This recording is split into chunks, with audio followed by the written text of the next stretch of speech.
एक गोली बड़ी आम है जिसे हम डिक्लोरान के नाम से जानते हैं। अक्सर औक़ात यही होता है कि कोई भी दर्द जिस्म में होती है, तो पकड़ के वो गोली का इस्तेमाल हम लोग कर लेते हैं। अब ये जो गोली है, ये basically non steroidal anti inflammatory drug है। तो ये दर्द और सोज़िश के लिए तो काम आती है, लेकिन अगर हम इसका बहुत ज़्यादा इस्तेमाल करते हैं, तो ये किस कदर हमारे जिस्म को नुकसान पहुँचा सकती है, इसके बारे में हमें सोचना चाहिए। हम लोग क्या करते हैं कि अगर कोई जिस्म में हमारे कैल्शियम की वजह से कमी की वजह से उसकी दर्द हो रही है, जो या यूरिक एसिड की वजह से पेन हो रही है, तो हमने उसका टेस्ट नहीं करवाना।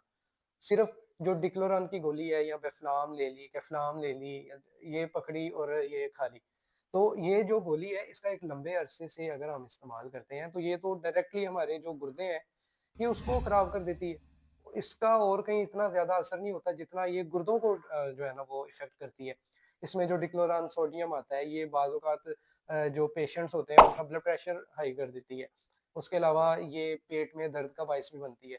उसके अलावा ये अगर जो ब्लड की आप कंपोज़िशन देखें, तो ये जो हमारे प्लेटलेट्स हैं, ये उनको भी कम कर देती है। जो और जो व्हाइट ब्लड सेल्स हैं, जो जिसे हम सफ़ेद कुलियात कहते हैं, जो हमारा मुख्तलिफ़ बीमारियों से लड़ने के लिए हमारे जिस्म को काबिल बनाते हैं, तो ये उनकी भी कमी कर देती है और जैसे ही वो कम होते हैं, तो हम किसी न किसी इन्फेक्शन में मुब्तला हो जाते हैं। तो खुदारा ये जो गोली है, इसका इस्तेमाल कम करें और अगर आप ये जो गोली है, इसको आप मुख्तलिफ़ अद्वियात के साथ लेते हैं, तो ये उनकी जो कैपेबिलिटी होती है, जो असर करने की सलाहियत होती है, ये उसको भी जो है ना, वो काफ़ी हद तक कम कर देती है।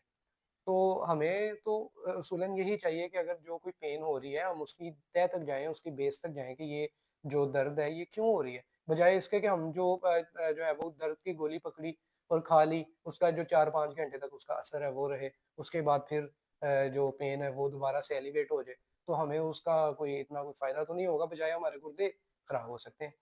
तो ये जो गोली है, इसका इस्तेमाल कम करें और डॉक्टर की हिदायत के मुताबिक अपनी अद्वियात का जो है ना वो हल करें।